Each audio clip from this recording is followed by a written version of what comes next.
Hi guys, welcome back to Finder Academy. दोस्तों, UPSC civil service की जो mains है वो हो चुके हैं अभी कुछ दिनों पहले, और जिसमें हमारा जो हिस्ट्री ऑप्शनल था वो पेपर भी हो चुका है। तो जैसे कि मैंने कहा था कि हम हिस्ट्री ऑप्शनल के ऊपर एक डिस्कशन लाएंगे, मतलब हिस्ट्री ऑप्शनल का जो पेपर हुआ है हमारा उसके ऊपर एक डिस्कशन लेक्चर आएगा जिसमें हम डिटेल जो ट्रेंड होगा, जो क्वेश्चन होंगे उसको डिस्कस करने की कोशिश करेंगे।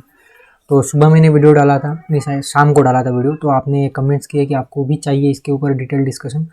तो हम क्या करेंगे, हम ये जो पेपर है, पेपर 1 और पेपर 2 दो पेपर है, तो दोनों पेपर को तो एक साथ हम डिस्कस नहीं कर सकते क्योंकि जो वीडियो होगा वो काफ़ी लेंदी हो जाएगा।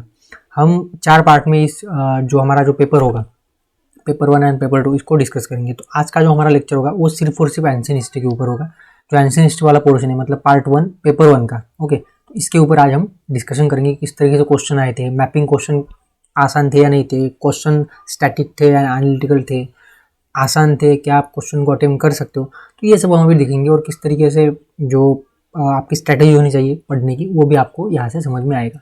तो चलिए अभी देखते हैं। सबसे पहले तो हमारा जो मैपिंग वाला जो साइट होता है ना, मैपिंग वाला पोर्शन, तो इसको डिस्कस करते हैं। तो देखिए अभी पेपर तो देखना होगा हमें, इससे पहले पेपर देख लेते हैं। तो ये आपका पेपर है जिसमें सबसे पहला जो क्वेश्चन होता है, अभी जिन लोगों को पेपर का जो मतलब पैटर्न वगैरह वो पता नहीं है उन लोगों के लिए मैं बता देता हूँ कि पहला जो क्वेश्चन होता है आपका, यहाँ से आपका पेपर स्टार्ट हो रहा है। इतिहास प्रश्न पत्र 1 सबसे पहला जो पार्ट होगा, 3 घंटे आपके पास होते हैं लिखने के लिए। तो यहाँ पे हिस्ट्री ऑप्शनल का पेपर 1, और जिसमें कि आपका होगा सबसे पहले पार्ट 1। अभी तो अभी जो मैक्सिमम मार्क होते हैं ना वो होते हैं 250। मैक्सिमम मार्क कितने आपके पास 250 है पेपर 1 के, और 3 घंटे आपके पास वक्त होता है पेपर सॉल्व करने के लिए। मैक्सिमम मार्क होते हैं 250। अभी इसमें क्या होता है, इसमें 8 क्वेश्चंस आपको जो है दिए होते हैं, जो कि 2 सेक्शंस में डिवाइड होते हैं, और जो दोनों में लैंग्वेज में होते हैं, हिंदी में भी और इंग्लिश में भी। और आप आंसर जो आपने मतलब आपने जो भाषा जो है यूज़ की है या फिर जो मेंशन की है मेंस के बारे में, जब आप डीए फॉर्म करते हो ना, मतलब डिटेल एप्लीकेशन फॉर्म, तो वहाँ पे जो आपने लैंग्वेज दी है उस लैंग्वेज में आप लिख सकते हो, इंग्लिश, हिंदी, मराठी, गुजराती, किसी भी लैंग्वेज में। लेकिन यहाँ पे जो पेपर प्रिंट होके आता है ना वो 2 लैंग्वेज में आता है। तो यहाँ पे आपको 5 क्वेश्चन जो अटेम्प्ट करने हैं, 8 क्वेश्चन दिए होते हैं, उसमें से आपको 5 अटेम्प्ट करने हैं, जिसमें कि क्वेश्चन नंबर फर्स्ट जो कि मैपिंग का होता है, क्वेश्चन नंबर 5 ये कंपलसरी है। तो क्वेश्चन नंबर 1 जो है ना, ये पेपर 1 का मतलब पेपर 1 के पार्ट 1 का है जिसमें मैपिंग होता है, और क्वेश्चन नंबर जो 5 है वो पार्ट 2 का है, मेडिवल का। और उसके बाद जो बचे हैं उसमें से आपको कोई भी 3 जो है वो अटेम्प्ट करने हैं, और एटलीस्ट 1 क्वेश्चन हर सेक्शन से आपको लेना है। तो number of marks carried by question is indicated against, मतलब उसके आगे ही दिया होता है। उसके बाद ठीक है, इतना कुछ तो इसमें ही नहीं है, तो समझ में सकते हो। तो चलिए अभी पेपर का डिस्कशन स्टार्ट करते हैं। सबसे पहले सेक्शन 1 के बारे में डिस्कस कर लेते हैं कि सेक्शन 1 क्या कहता है। यहाँ पे आपका मैपिंग है, यहाँ पे क्वेश्चन दिया है क्वेश्चन 1 दिया है कि identify the following places mark on the map. Map में कुछ प्लेसेस दिए हैं, वो आपको आइडेंटिफाई करने हैं, और उसके बारे में फिर आपको कम से कम 30 वर्ड्स में, मतलब 2 या 3 लाइनें जो है आपको लिखनी है, आपको जो आंसर शीट दी जाती है उसके ऊपर। अभी सबसे पहली जो साइट है ना वो है पैलियोलिथिक साइट। सबसे पहले साइट जो है पैलियोलिथिक साइट, तो आपको साइट दी होती है कि किस एज से या फिर किस पीरियड से साइट है। तो जैसे कि पैलियोलिथिक एज हो गया, मेसोलिथिक एज हो गया, या फिर इंडस वैली सिविलाइजेशन, या फिर बुद्धिस्ट साइट। तो इस तरीके से साइट का नाम दिया होता है, मतलब साइट दी होती है, उसका नाम आपको पहचाना है कि वो कौन सी साइट है। तो मैप देख लेते हैं सबसे पहले। तो मैप में देखो सबसे पहली साइट, फर्स्ट साइट को ढूंढ लो कहाँ पे है, यहाँ पे। तो ये है फर्स्ट साइट, और फर्स्ट साइट किस बारे में है अभी हमने देखा। फर्स्ट साइट जो बात करें पैलियोलिथिक साइट, तो आपको ये पहचानना है कि ये जो फर्स्ट साइट है यहाँ पे, ये पैलियोलिथिक साइट तो है, लेकिन कौन सी पैलियोलिथिक साइट है। तो ये जो पैलियोलिथिक साइट है ना आपकी, ये है रेनीगुंता पैलियोलिथिक साइट। ये कौन सी साइट है, रेनीगुंता। यहाँ से आप देख सकते हो आराम से, रेनीगुंता पैलियोलिथिक साइट। तो ये है रेनीगुंता, तो ये आप नोट डाउन कर सकते हो, रेनीगुंता पैलियोलिथिक साइट ये फर्स्ट वाली है। अभी इसके लिए आपको मैपिंग को डिटेल में मतलब करना पड़ता है। मैपिंग को किस तरह से करना है, क्योंकि 50 क्वेश्चन होते हैं, और 50 क्वेश्चन काफ़ी जो है ना वो आसान, मतलब आसान तो नहीं होते, लेकिन 50 में से आप अराउंड 40 to 45 क्वेश्चन आराम से, मतलब मार्क्स जो आराम से ला सकते हो। और काफ़ी ईजी तो नहीं बोल सकता, लेकिन ईजी भी होता है और डिफिकल्ट भी होता है, क्योंकि 20 साइट्स है, 20 में से 10 से 12 साइट्स आइडेंटिफाई करना काफ़ी आसान है। और इस पेपर में भी लगभग 12 से 13 साइट्स ऐसी है जो आप आसानी से आइडेंटिफाई कर सकते हो अगर आपने मैपिंग का पोर्शन किया है। तो अभी तक हमने मैपिंग वगैरह डिस्कस नहीं किया है, हमारा जो कोर्स चल रहा है, जो लोग फर्स्ट टाइम वीडियो को देख रहे हैं, मैं उनको बताता हूँ कि हिस्ट्री ऑप्शनल का जो फ्री कोर्स है वो हम डिस्कस कर रहे हैं, जिसमें हम डिटेल जो सिलेबस है उसको कवर कर रहे हैं टॉपिक बाय टॉपिक, और वो भी डिटेल में। अब तक हम इंडस वैली सिविलाइजेशन तक आ चुके हैं, मतलब उसका लास्ट फेज जो बाकी है, तो हम वहाँ पे डिटेल में कवर कर रहे हैं। लेकिन उसमें अभी तक हमने मैपिंग वगैरह को डिस्कस नहीं किया, क्योंकि मैपिंग को हम प्रीलिम्स के बाद डिस्कस करने वाले हैं। तो काफ़ी आसान होते हैं, और ये जो क्वेश्चन पेपर है ना, इसमें अराउंड 12 to 13 साइट आइडेंटिफाई करना काफ़ी आसान है। अभी मैं क्या करूँगा, जब हम हमारे प्रीलिम्स हो जाएंगे उसके बाद मैं आपको अराउंड 100 इंपॉर्टेंट साइट्स बता दूंगा, जिस मतलब प्रोबेबल है जिनके ऊपर क्वेश्चन आ सकता है। मतलब ऐसा तो नहीं है कि 100 में से आएंगे सारे, लेकिन अराउंड 7 to 8 भी अगर उसमें से हो गए कवर, 10 भी हो गए तो भी बहुत है। और बाकी 4-5 तो आप कर ही लोगे। तो मैं इंपॉर्टेंट साइट की बात कर रहा हूँ, बाकी तो हमें सारी की सारी करनी है जितनी भी, मतलब मैं बता दूंगा आपको जब हम इसके ऊपर स्पेशल एक कोर्स लाएंगे, जो हमारा जो मैपिंग वगैरह जो पोर्शन है उसके ऊपर। तो देखो अभी फर्स्ट साइट हो गई। फर्स्ट साइट क्या है, मतलब पैलियोलिथिक साइट है। ये तो अभी हमने डिस्कस किया कि फर्स्ट साइट क्या है, पैलियोलिथिक साइट, जिसका नाम है रेनीगुंदा। जिसका नाम क्या है, रेनीगुंदा। अभी सेकंड जो साइट है ना, सेकंड साइट है मेसोलिथिक साइट। सेकंड साइट यहाँ पे पूछी गई कि कौन सी मेसोलिथिक साइट यहाँ पे दी है, इसको आपको पहचानना है। तो मेसोलिथिक साइट देख लेते हैं कहाँ पे, सेकंड। हाँ, तो सेकंड है यहाँ पे। तो ये जो है ना, ये है आपकी लानगंज साइट है। ये सेकंड वाली जो साइट है ये है लांजगंज साइट। यहाँ से आप देख सकते हो सेकंड साइट लानगंज है। थर्ड जो है वो डाउजिली हेडिंग है, और इसको मैंने बताया भी था जब हम पेपर डिस्कस कर रहे थे ना, थर्ड साइड। ये है थर्ड साइड आपकी। जब हमने न्यूलिथिक एज को डिस्कस किया था, तो न्यूलिथिक एज में मैंने आपको बताया था कि ये जो थर्ड साइड है, मतलब सॉरी, आपकी जो थर्ड साइड है ना यहाँ पे दाऊजिली हेडिंग, तो जब न्यूलिथिक एज को हम डिस्कस कर रहे थे तो मैंने बताया था कि न्यूलिथिक एज की एक साइट है दाऊजिली हेडिंग, जहाँ पे आपको एक्सटर्नल ट्रेड के एविडेंसेस मिले। यहाँ पे एक स्टोन मिला था हमें, जाडाई स्टोन, जो कि चाइना से, मतलब उस वक्त चाइना में मिलता था, लेकिन यहाँ पे वो मिला था। इसका मतलब चाइना के साथ हमारा ट्रेडिंग वगैरह चल रहा था न्यूलिथिक एज में। तो ये साइट इंपॉर्टेंट है दाऊजिली हेडिंग। और कभी कभी क्या होता है, कुछ साइट जो है वो रिपीट होती है। इसमें भी ऐसी कुछ 2 या 3 साइट है जो 2-3 बार यूपीएससी इससे पहले भी पूछ चुकी है। तो जो साइट्स है ना, उसको आपको ध्यान देना है कि साइट जो कभी कभी रिपीट भी हो जाती है। तो थर्ड साइड तो हो गई हमारी। थर्ड साइड कौन सी है, यहाँ पे देखिए। थर्ड साइड जो है वो है न्यूलिथिक साइट, और जो कि है दाऊजिली हेडिंग, जिसके बारे में मैंने आपको, जब हमने न्यूलिथिक डिस्कस किया था हिस्ट्री ऑप्शन में, तब मैंने डिटेल में बताया था कि न्यूलिथिक साइट क्यों इंपॉर्टेंट है। और जो मैंने वहाँ पे बताया था ना दाऊजिली हेडिंग के बारे में, वही आपको 2-3 वर्ड्स में यहाँ पे लिखना है। जैसे न्यूलिथिक साइट आपने आइडेंटिफाई कर ली कि ये है दाऊजिली हेडिंग, तो आपको यहाँ पे 2-3 वर्ड्स में लिखना है कि ये साइट न्यूलिथिक साइट है। यहाँ पे आपको एक्सटर्नल ट्रेड के एविडेंसेस मिले, यहाँ पे एक स्टोन मिला था जाडाइट स्टोन, तो यही लिखना है आपको, और ये मैं आपको बता चुका हूँ। अभी नेक्स्ट जो साइट है फोर्थ साइट, वो है न्यूलिथिक कम चालकोलिथिक साइट। तो न्यूलिथिक भी है और चालकोलिथिक भी है। अभी ऐसी कौन सी साइट है, फोर्थ साइट देख लेते हैं सबसे पहले। तो अभी इसकी पढ़ाई कैसे करनी है वो सब हम बाद में डिस्कस करेंगे, जब हम पेपर, मतलब इसके ऊपर स्पेशल जो लेक्चर आएंगे ना हमारे मैपिंग के ऊपर, तो तब हम डिस्कस कर लेंगे इसको। तो फोर्थ साइट हमारी थी, फोर्थ साइट न्यूलिथिक कम चालकोलिथिक साइट। फोर्थ साइट ढूंढ लेते कहाँ पे फोर्थ साइट। हाँ, ये है फोर्थ साइट, ये है आपकी। तो ये है आपकी फोर्थ साइट। तो ये फोर्थ साइट का नाम क्या है, चलो देख लेते हैं। फोर्थ साइट आप आइडेंटिफाई कर सकते हो आराम से। ये है आपकी मेहरगढ़। ये है आपकी मेहरगढ़ साइट। या फिर पीरक भी, मतलब देखो अभी कभी कभी क्या होता है, अभी एग्जैक्ट तो बताना काफी मुश्किल हो जाता है। तो यूपीएससी आपको ऑप्शन देती है कि यहाँ पे 2 साइट्स है, एक है मेहरगढ़ और दूसरा है पीरक। तो आप या तो मेहरगढ़ को टिक कर, मतलब मेहरगढ़ लिख के आओ, उसके बारे में 2-3 लाइन लिख के आओ, या फिर पीरक। तो दोनों में से आप किसी भी साइट को चूज कर सकते हो, ठीक है। क्योंकि एग्जैक्ट बताना मुश्किल हो जाता है कभी कभी, ठीक है। मतलब आइसोलेटेड साइट है जैसे कि यहाँ पे, तो ये आइसोलेटेड साइट है। तो जो आइसोलेटेड साइट होती है, जैसे कि ये आइसोलेटेड साइट है, तो इसके बारे में बताना आसान होता है। लेकिन कभी कभी एक ही जगह पे 2-2 साइट्स होती है, तो आप दोनों में से किसी भी ऑप्शन को जो है टिक कर सकते हो। जैसे कि यहाँ पे मेहरगढ़ या फिर पीरक, आप दोनों में से किसी को भी मतलब लिख के आओगे तो वो सही हो जाएगा। नेक्स्ट फिफ्थ साइट देख लेते हैं कौन सी है। फिफ्थ साइट है हमारे पास हड़प्पन साइट। अभी हड़प्पन सिविलाइजेशन को हम डिस्कस कर रहे हैं। फिफ्थ साइट, चलो देख लेते हैं फिफ्थ साइट कहाँ पे है। फिफ्थ साइट देख लो, फिफ्थ साइड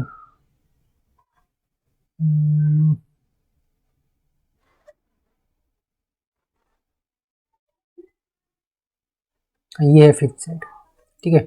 यहाँ पे फिफ्थ साइड। अभी देखो ये जो फिफ्थ साइड है ना, ये है मांडा। ये कौन सी साइड है, मांडा। और जो फर्स्ट लेक्चर हमने डिस्कस किया था इंडस वैली सिविलाइजेशन के ऊपर, तो नॉर्दर्न मोस्ट जो बाउंड्री है, नॉर्दर्न मोस्ट जो साइट है इंडस वैली सिविलाइजेशन की, ये मांडा ही है। मैंने दिखाया भी था आपको। अभी यहाँ पे एक कंफ्यूजन हो सकता है यूपीएससी में, मतलब ये जो है ना, ये मांडा एक्चुअली यहाँ पे आती है। मांडा एक्चुअली यहाँ पे आती है। एक मिनट हम इसे क्लियर कर लेते हैं। तो मांडा एक्चुअली आती है आपकी यहाँ पे, लेकिन यूपीएससी से यहाँ पे शायद मिसप्लेस हो गया है ग्रिड। तो अभी कंफ्यूजन है कि ये मांडा है या फिर आपकी सरायखोला भी है। यहाँ पे एक सरायखोला साइट है और थोड़ी नीचे जो है ना मांडा है। तो दोनों में से पता नहीं अभी क्या होगा आंसर। तो ठीक है, हम आप दोनों लिख लो फिलहाल। तो एक तो मांडा है, दूसरा सरायखोला। ओके, उसके बाद सिक्स्थ साइट क्या बोल रही है हमें इस बारे में? Sixth pre historic sorry proto historic site है या फिर हिस्टोरिक साइट है? Proto historic and historic site. Sixth site आपकी जो सिक्स्थ साइट है ना, ये है सिक्स्थ साइट। तो सिक्स्थ जो साइट है आपकी छठवीं, वो है रोपर। वो कौन सी है? ये रोपर है। फिर सेवंथ देख लेते हैं। सेवंथ यहाँ पे आएगी आपकी। सेवंथ कहाँ पे? ये है सेवंथ। तो इसके ऊपर क्वेश्चन भी आया यूपीएससी प्रीलिम्स में। ये सोहगुरा इंस्क्रिप्शन है, सोहगुरा कॉपर प्लेट इंस्क्रिप्शन है, ये यही है आपका। सिक्स जो सेवंथ साइट है इंस्क्रिप्शनल साइट। सेवंथ साइट कौन से? इंस्क्रिप्शनल साइट है। तो ये सोहगुरा है जिसके ऊपर यूपीएससी ने क्वेश्चन पूछा था प्रीलिम्स में भी। नेक्स्ट जो है वो आठवीं कौन सी है? आठवीं है जैन मोनास्टिक साइट। आठवीं है Jain monastic site. Jain monastic site 8 शायद ये, हाँ ये है 8। तो यहाँ ये तो सबसे आसान है, इसको बता पाना सबसे आसान है। यह है आपकी उदयगिरी खंडगिरी। उदयगिरी खंडगिरी की वजह ना यहाँ पे, तो ये आसान है। खारावेला वगैरह ने जो बनवाई थी। तो ये तो काफी आसान है। खारावेला किंगडम के वक्त जो थी ना, उदयगिरी खंडगिरी की साइट है ये 8। नौवीं कौन सी है? नौवीं है कॉइन होर्ट्स के ऊपर। 9th साइट है कॉइन होर्ट्स, 9th ये यहाँ पे। और ये है आपकी सोंग। ये कौन सी साइट है? 9th सोंग साइट है। आप देखते रहना, ठीक है? यहाँ से आप जो आपके हाँ यहाँ से आप देख सकते हो 9th साइट क्या पूछिए वहाँ पे, कॉइन होर्ड्स। तो देखो अभी होर्डिंग के ऊपर दो साइट्स है। एक कॉइन होर्ड वाली साइट है 9th, और एक और साइट आई है यहाँ पे जैसे कि आइवरी होर्ड।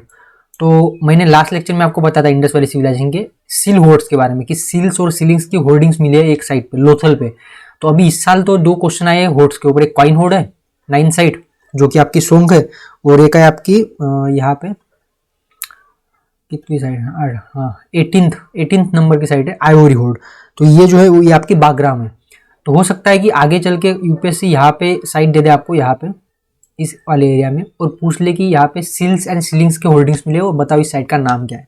तो ये होगा लोथल।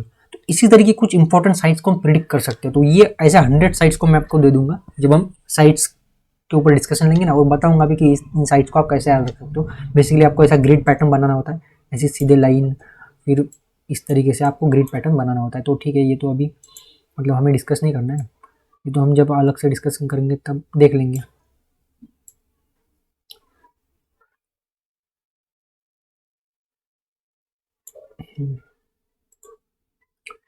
तो हम कब तक आ चुके हैं? हम आए 9th है ना, 10th चल रही है हमारी। हुंजगी 10th साइड कौन सी है? 10th है आपकी पैलियोलिथिक साइड। तो 10th साइड आपकी पैलियोलिथिक साइड 10th। ये 10th ये भी आसान है, ये हुंजगी है। ये आपकी कौन साइड है? हुंजगी। तो इस तरीके से आप आराम से ये जो साइट्स है ना ये देख सकते हो। ये जो जितनी भी साइट्स है, क्योंकि इसमें बहुत वक्त चला जाएगा, क्योंकि इसमें कुछ मतलब एक्सप्लेन करने का तो कुछ है ही नहीं। हाँ लेकिन जो साइट्स रिपीट हो रही है ना उसके बारे में आपको बता दूँ कि कौन कौन सी साइट जो है रिपीट हो चुकी है, इससे पहले भी पूछी जा चुकी है और आगे भी हो सकता है वो पूछी जाए।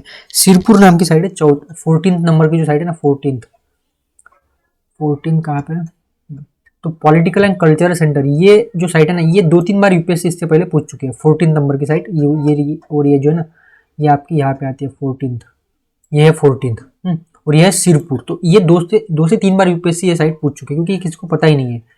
तो ऐसे साइट जो है ना वो आराम से मैं आपको बता दूंगा जब हम डिस्कशन करेंगे। तो आप यहाँ से क्या करना है, आपको यहाँ पे साइट देखनी है और यहाँ से आपको आंसर मिल जाएंगे। ये पीडीएफ आपको टेलीग्राम चैनल पे हमारे मिल जाएंगी। और अगर किसी ने अभी तक टेलीग्राम चैनल जो ज्वाइन नहीं किया है तो टेलीग्राम चैनल की जो लिंक है आपको डिस्क्रिप्शन बॉक्स में मिल जाएंगी।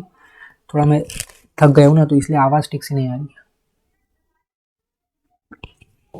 थोड़ी तबीयत वगैरह ठीक नहीं थी, इसलिए कभी कभी आवाज़ कट जाती है।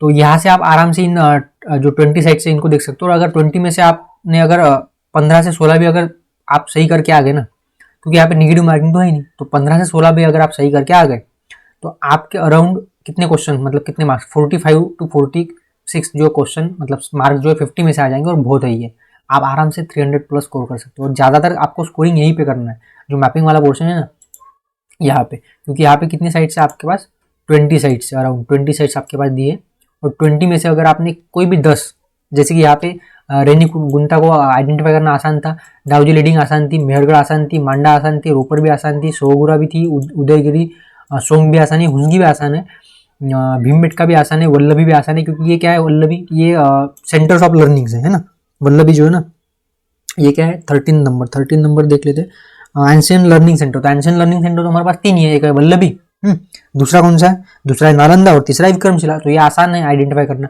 सिरपुर तो 3 बार आ चुके हैं, ये थोड़ा डिफिकल्ट है। भरूच आसान है क्योंकि एक पोर्ट है ये। मदुराई भी आसान है, और बागराम भी रिपीट हो चुका है 2-3 बार, और गंगोत्री जो है ये इतना मतलब मुश्किल नहीं है। तो आप देख सकते हो 1 2 3 4 5 6 7 8 9 10, 10 तो ठीक है, 11 12 13 और 14 साइड आप आराम से आइडेंटिफाई कर सकते हो। मतलब कि आपके 2.5 अगर इससे मल्टीप्लाई हो गए तो कितने मार्क्स हो गए आपके, देख लो आप कितने मार्क्स हो गए। तो मेरा सी सेट थोड़ा वीक है, तो आपके अराउंड 45 मार्क्स तो हो जाएंगे, मतलब करेक्ट हो जाएंगे आराम से, अगर आपको इन साइट्स को आइडेंटिफाई करना आ गया। और क्योंकि आसानी से आप 10 से 15 साइट जो आइडेंटिफाई कर सकते हो, और मैं आपको 100 साइट दूंगा, उसमें से 10 से 12 साइट तो आएंगी एग्जाम में, तो हो जाएगा। फिर 50 में से अगर आपके 45 स्कोर यहाँ पे आ गया तो बाकी तो आप संभाल ही लोगे। तो इस तरीके से आप साइट देख लेना, ये साइट देख लेना, यहाँ पे आंसर आपको मिल जाएंगे, और ये जो PDF है आपको टेलीग्राम चैनल पे मिल जाएंगी। अगर किसी ने टेलीग्राम चैनल ज्वाइन नहीं किया तो फिर से मैं कह रहा हूँ कि टेलीग्राम चैनल ज्वाइन कर लो। वहाँ पे रेगुलर जो है मैं अपडेट देता रहता हूँ लेक्चर्स के बारे में, कि कब लेक्चर्स आएंगे, कब अगर कहीं पे लेक्चर जो लेट हो गए तो उसके बारे में भी, और अगर कुछ एक्स्ट्रा मटेरियल मुझे देना है तो वो भी मैं वहाँ पे देता रहता हूँ। PDF भी शेयर करता रहता हूँ, PPT बेसिकली हम बोल सकते हैं, क्योंकि PDF वगैरह बनाने के लिए तो मुझे वक्त नहीं मिलता, तो PPT वगैरह मैं वहाँ पे शेयर करता रहता हूँ। तो ये हमारा फर्स्ट क्वेश्चन हो गया, जिसमें ज़्यादा वो डिस्कस करने लायक है नहीं। ये हम तब डिस्कस करेंगे, सारे के सारे पिछले 10 साल के साइट्स को डिस्कस करेंगे, जब हम साइट के ऊपर, मैपिंग के ऊपर जब हम डिस्कशन लेंगे ना, तब हम लास्ट 10 साल के सारी साइट को डिस्कस कर लेंगे। 10 साल के बहुत हो जाएगा, और 100+ मैं अलग से आपको साइट दे दूंगा। तो इस पर अभी यहाँ पे वक्त जो है खराब करना बनता नहीं है। तो अभी हम हमारा जो मेन जो क्वेश्चन है, मतलब मेन जो क्वेश्चन है हमारे, उसको डिस्कस करते हैं। अभी देखिए सबसे पहला क्वेश्चन, मैंने जैसे कि बोला था जब हमने इंडस वैली सिविलाइजेशन को डिस्कशन, मतलब इंडस वैली सिविलाइजेशन का डिस्कशन स्टार्ट किया था, मैंने बताया था आपको कि इंडस वैली सिविलाइजेशन के ऊपर हर साल क्वेश्चन आता है। तो इस साल भी सबसे पहला क्वेश्चन, मतलब मैपिंग के बाद है आपका इंडस वैली सिविलाइजेशन के ऊपर, और कॉमन क्वेश्चन है। कॉमन क्वेश्चन क्या है आपके इकोलॉजिकल फैक्टर के ऊपर, और इकोलॉजिकल फैक्टर के ऊपर हो रहा है ये, हाँ, तो इकोलॉजिकल फैक्टर के ऊपर क्वेश्चन है आपका। इकोलॉजिकल फैक्टर के ऊपर क्वेश्चन जो है 2015 में भी इससे पहले आ चुका है। वहाँ पे पूछा गया था डाउनफॉल के बारे में, बताइए किस तरीके से इकोलॉजिकल फैक्टर जो रिस्पॉन्सिबल रहे for the downfall of Indus valley civilisation. जो कि हमने इंडस वैली सिविलाइजेशन जब डिस्कस करना स्टार्ट किया था, तो फर्स्ट लेक्चर में मैंने बता दिया था कि इसके ऊपर क्वेश्चन रिपीट हो सकता है। देखो क्वेश्चन फिर से रिपीट हो गया, मतलब थोड़ा वहाँ पे सिर्फ डाउनफॉल पूछा गया था, यहाँ पे दोनों है, यहाँ पे फ्लो एंड ईव्स दोनों है ना। तो ईव्स एंड फ्लो, ईव मतलब डाउनफॉल और फ्लो मतलब राइज, तो दोनों के बारे में क्वेश्चन है। 2015 में सेम क्वेश्चन था, सिर्फ वहाँ पे डाउनफॉल के बारे में पूछा गया था, और इकोलॉजिकल फैक्टर्स के ऊपर ही था। तो क्वेश्चन को अटेम्प्ट करना काफी आसान है, ये क्वेश्चन काफी आसान है। अभी इसको हम डिस्कस करते हैं, आप किस तरीके से इस क्वेश्चन के आंसर दे सकते हो या फिर लिख सकते हो। डिटेल में तो नहीं करेंगे बिल्कुल, मतलब पूरा आंसर में बता दूंगा यहाँ पे, बस मैं आपको बताऊंगा कि किस तरह से आपको क्वेश्चन लिखना है। अभी चलो एक ब्लैंक साइड ले लेते हैं, एक ब्लैंक साइड ले लेते हैं हम, ठीक है। अभी हमारा क्वेश्चन क्या है, हमारा क्वेश्चन है, एक बार क्वेश्चन पढ़ लेते हैं। आप आपके मोबाइल में या फिर कहीं पे अगर पेपर अगर आप ओपन करके रख सकते हो, रख दो। क्वेश्चन कह रहा है कि do you agree that the ecological factors influence the flow and ebb of the Harappan civilisation. जो हड़प्पन सिविलाइजेशन का जो राइज हुआ था और जो फॉल हुआ था, इसमें किस तरीके से इकोलॉजिकल फैक्टर्स जो इंपॉर्टेंट रोल प्ले करते हैं, इसके ऊपर आपको कमेंट करनी है। मतलब आपको दोनों साइड से यहाँ पे कुछ ना कुछ लिखना होगा। तो देखिए अभी सिंपल है क्वेश्चन, काफी सिंपल क्वेश्चन है। अगर आपने मेरे जो लेक्चर्स है उसको, मतलब डाउनफॉल वगैरह के बारे में तो अभी तक हमने डिस्कस ही नहीं किया है, लेकिन अभी 2-3 दिन में हमारा वो लेक्चर हो जाएगा, डाउनफॉल मतलब decline of Indus valley civilisation, वही बचा है हमारा अभी। तो उसको जब हम डिस्कस करेंगे तो क्वेश्चन काफी आसान हो जाएगा आपके लिए। तो सबसे पहले तो आपको क्वेश्चन का इंट्रोडक्शन देना है। सबसे पहले आपको क्या देना है, क्वेश्चन का इंट्रोडक्शन। तो इंट्रोडक्शन के लिए तो आपको कुछ लाइनें रटी हुई होनी चाहिए। जैसे कि इंडस वैली सिविलाइजेशन के ऊपर कोई भी क्वेश्चन आएगा तो आपका इंट्रोडक्शन फिक्स होना चाहिए, जिससे कि आपका वक्त जो है जाया ना हो। जैसे कि यहाँ पे इंट्रोडक्शन आप दे सकते हो कि जब इंडस वैली सिविलाइजेशन की डिस्कवरी हुई थी अराउंड 1920 में, तो ये एक लैंडमार्क अचीवमेंट थी हमारे इंडियन हिस्ट्री में, जिसने हमारे इंडियन हिस्ट्री को जो है लगभग 2000 साल जो है पीछे ढकेल दिया था। और जो माना जाता था, जो मिसकंसेप्शन था कि इंडियन हिस्ट्री की जो शुरुआत होती है वो आर्यंस के साथ होती है या फिर आपके जो वैदिक काल इसके साथ होती है, ये मिसकंसेप्शन जो है ये मतलब जो ये कहा जाता था ये गलत हो गया। तो इसीलिए आप ये इंट्रोडक्शन में दे सकते हो कि the discovery of Indus valley civilisation is landmark achievement in the history of Indian subcontinent which push back the Indian history by more than 2000 year ago. तो ये इंट्रोडक्शन के लिए फिक्स लाइन आपको मतलब लिख के रखनी है, रट के रखनी है हर टॉपिक के लिए। उसके बाद आपको क्या करना है, इंट्रोडक्शन हो गया आपका, हर क्वेश्चन में आपको इंट्रोडक्शन देना है, इससे आपके 1 से 1.5 मार्क जो है बढ़ जाते हैं। अगर आपने इंट्रोडक्शन नहीं लिया तो आपका 1 मार्क कट हो गया, मतलब समझ लेना। फिर उसके बाद आपको लिखनी है बॉडी, उसके बाद आपको देना है बॉडी के ऊपर। तो बॉडी मेन फोकस होता है यहाँ पे, सबसे आपका क्वेश्चन जो है आपको कितना समझ में आया कितना नहीं आया यहाँ पे आपको एक्सप्लेन करना होता है। अभी सबसे पहले तो क्वेश्चन समझना चाहिए। क्वेश्चन में क्या पूछा गया है, इप्स एंड फ्लो मतलब दोनों राइज एंड फॉल किस तरीके से इकोलॉजिकल फैक्टर इंपॉर्टेंट है। तो आप यहाँ पे क्या लिखोगे, सबसे पहले तो आपको बताना होगा कि किस तरीके से इकोलॉजिकल फैक्टर्स की वजह से इंडस वैली सिविलाइजेशन के राइज होने में हेल्प हुई है। तो राइज के बारे में आपको कुछ पॉइंट्स लिखने होंगे। जैसे सबसे पहले तो जो रेनफॉल था वो काफ़ी मतलब फेवरेबल था, तो रेनफॉल एक का इशू मतलब एक पॉइंट हो गया कि रेनफॉल काफ़ी बढ़िया था लगभग 3000 साल पहले। जो 3000 साल पहले क्या हुआ था, रेनफॉल जो था फेवरेबल था, और रेनफॉल की वजह से क्या हुआ आपका एग्रीकल्चर जो है वो सरप्लस हो गया, है ना। एग्रीकल्चर क्या हो गया आपका सरप्लस हो गया। तो ये आप आराम से बता सकते हो कि एग्रीकल्चर जो है सरप्लस हो गया, क्योंकि रेनफॉल जो था फेवरेबल था और एग्रीकल्चर फ्रेंडली जो फर्टाइल एरिया वगैरह था, इसकी वजह से क्या हो गया आपका एग्रीकल्चर सरप्लस हो गया और इंडस वैली सिविलाइजेशन के राइज के लिए हेल्प हुआ। तो ये 2 से 3 पॉइंट आपको यहाँ पे आराम से राइज में लिख सकते हो आप।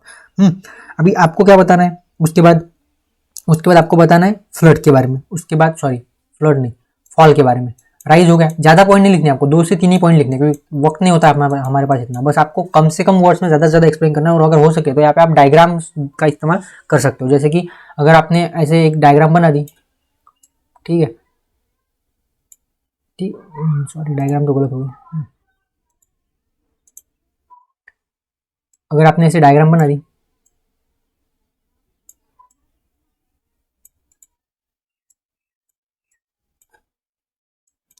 और अगर आपने यहाँ पे बता दिया कि इंडस वैली सिविलाइजेशन का जो ये एरिया था, यहाँ पे मैं फॉल बता रहा हूँ अभी, ठीक है, किस तरीके से इंडस वैली सिविलाइजेशन का फॉल हुआ था, डाउनफॉल हुआ था, और इसके लिए इकोलॉजिकल फैक्टर किस तरीके से इंपॉर्टेंट रहे।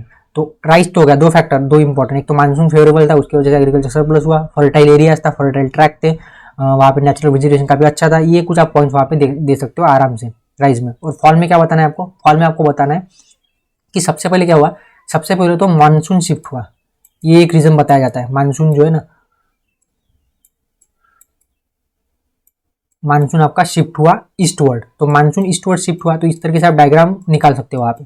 और अगर आपने इस तरीके से डायग्रामेटिक रिप्रेजेंटेशन दिखा दिया तो आपके मार्क्स वैसे ही बढ़ जाते हैं। जो 300 प्लस जो स्कोर करते हैं ना जो लोग, वो ऐसा ही करते हैं, डायग्राम बनाते हैं। तो मानसून आप यहाँ से दिखा सकते हो, मानसून क्या होगा, ईस्टवर्ड शिफ्ट हो गया। तो अगर आपने ऐसे बेसिक डायग्राम भी बना दी तो 1 मिनट के अंदर, तो आपके मार्क्स वैसे ही बढ़ जाते हैं। तो मानसून ईस्टवर्ड शिफ्ट होने की वजह से क्या हुआ, एक तो रीजन था एग्रीकल्चर प्रोडक्शन जो डिक्लाइन हुआ, एग्रीकल्चर जो सरप्लस था वो भी डिक्लाइन हुआ। और हमने देखा था सबसिस्टेंस स्ट्रैटेजीज में कि लेटर जो फेजेस थे हड़प्पन सिविलाइजेशन के, हमारे लेक्चर आप देख लो जो हमने सबसिस्टेंस पैटर्न के ऊपर लिया था ना, कि लेटर फेजेस में आपको एनिमल्स के बोन्स ज़्यादा मिल रहे हैं। तो इसका मतलब क्या है कि जो एग्रीकल्चर प्रोडक्टिविटी थी वो कम हो चुकी थी, और इसीलिए लोग जो है वो एनिमल्स की शिकार वगैरह करके या फिर नॉन वेज खाना उन्होंने ज़्यादा स्टार्ट कर दिया था। तो ये एक रीज़न है, और ये मानसून जो थेरी है ना, इसको ज़्यादा अच्छे से एक्सप्लेन करते हैं। तो फॉल के बारे में अभी तक हमने डिस्कस किया ही नहीं है हमारे लेक्चर्स में, क्योंकि अभी तक यहाँ तक हम पहुँचे ही नहीं है। तो सेकंड आप रीज़न बता सकते हो कि फ्लडिंग, जो मोहनजोदड़ो है वहाँ पे कितने एविडेंसेस मिले, बार बार फ्लड आते थे वहाँ पे,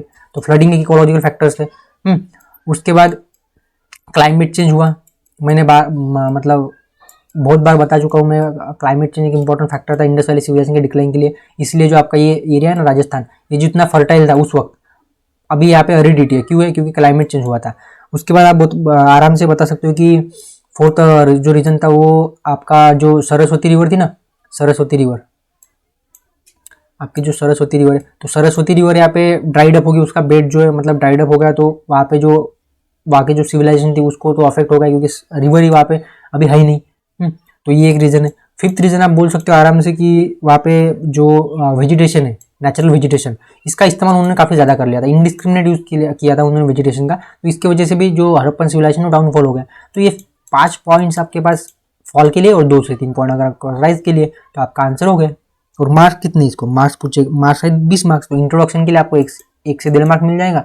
बॉडी में अगर आप इतना अच्छे पॉइंट्स मतलब दोगे तो यहाँ पे भी आपको अराउंड 4 to 5 मार्क्स तो आराम से मिल जाएंगे, ज़्यादा मिलेंगे, 6 से 7 मार्क्स मिलेंगे। इस तरीके से आप इंट्रोडक्शन दोगे तो पहले राइज के बारे में और फिर डाउनफॉल के बारे में। और अगर आपने ऐसे डायग्राम बना दी, थोड़ी अच्छे बनाना, मेरी डायग्राम थोड़ी वीक होती है वैसे भी, तो यहाँ पे आपको 2 मार्क वैसे भी मिल जाएंगे। तो हो गए कितने, 7 और 2 9 और 1 10, 10 हो गए। और कंक्लूजन के लिए 1 पॉइंट। तो अगर आपको 20 में से 11 से 12 पॉइंट अगर मिल रहे हैं, 11 से 12 अगर मार्क्स मिल रहे हैं, तो आप 500 का आपका टोटल ऑप्शनल होता है। और अगर आपको 500 में से अगर आपके 300 के आसपास अगर आप पहुंच गए, मतलब 270 भी अगर आपने प्लस कर लिया ना, तो आपकी मेंस आराम से निकल जाती है। 270 प्लस 250 तो आराम से आ जाएगा। अगर आप हर क्वेश्चन में 60% मार्क्स ला रहे हो तो आपका 270 आराम से आ जाएगा, और इतना आ गया तो आपका पेपर निकल जाता है। ठीक है, तो ये हमारा फर्स्ट क्वेश्चन था। कंक्लूजन में आप लिख सकते हो आराम से कि जो डाउनफॉल इकोलॉजिकल फैक्टर जो है वही एकमात्र रीजन नहीं है, बाकी भी रीजन इसके लिए हो सकते हैं। ठीक है, तो इस तरीके से आप हमारा जो फर्स्ट क्वेश्चन है उसको हमने डिस्कस कर लिया। अभी हमारा सेकंड क्वेश्चन क्या है, हमारा जो सेकंड क्वेश्चन है, हमारा सेकंड क्वेश्चन पूछ रहा है हमें कि do you consider that the Upanishadic principle embody the high point of Vedic religious thoughts. तो जो उपनिषदिक जो प्रिंसिपल्स है ना, तो इसके ऊपर एक क्वेश्चन है।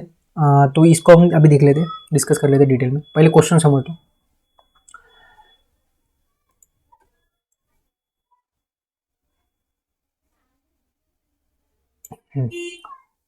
तो क्वेश्चन क्या कह रहा है कि जो उपनिषद में जो बोला गया है, उपनिषद में जो बोला गया है वो उसका असर जो वैदिक रिलीजियस थॉट्स के ऊपर काफी देखने को मिल रहा है।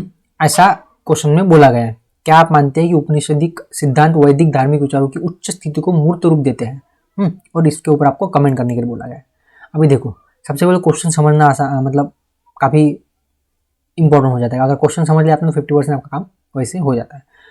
तो क्या आप मानते हैं कि उपनिषदिक जो सिद्धांत है, जैसे आपका सत्यमेव जयते, उपनिषद प्रिंसिपल क्या है, एक सबसे पहला तो मुंडक का उपनिषद हमने लिया, सत्यमेव जयते। उसके बाद नॉलेज गेन करना चाहिए, रिचुअल्स के ऊपर हमें नहीं भागना चाहिए। सबसे पहला पॉइंट ये होगा हमारा कि सत्यमेव जयते वाला, सत्यमेव जयते।